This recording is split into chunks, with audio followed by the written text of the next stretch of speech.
सन्माननीय चंद्रकांतदादा पाटील यांची मी आभारी आहे.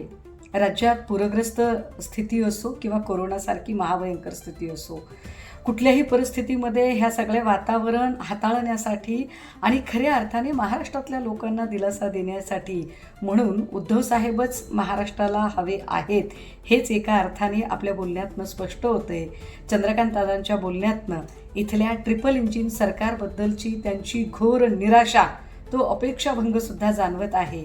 अर्थात दादांनी पुढचा प्रस्ताव सांगितलेला आहे की जर अशी स्थिती असेल तर ऑनलाईन दसरा मेळावा आपण का साजरा करू नये. निश्चितपणे चंद्रकांत दादा आपल्या या प्रस्तावाचा विचार करता येईल, पण मला असं वाटतंय की या सगळ्या संबंधाने आपण राष्ट्रीय स्वयंसेवक संघाला हा प्रस्ताव का बरं ठेवत नाही आहात.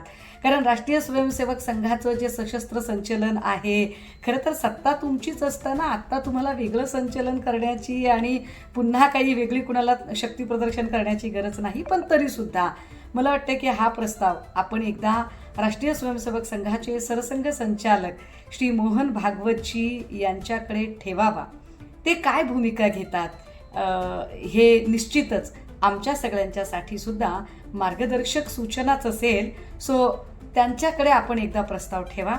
यावर श्री मोहन भागवतजी यांची काय भूमिका असेल यानुसार निश्चितच आम्ही सुद्धा आमची भूमिका जाहीर करू.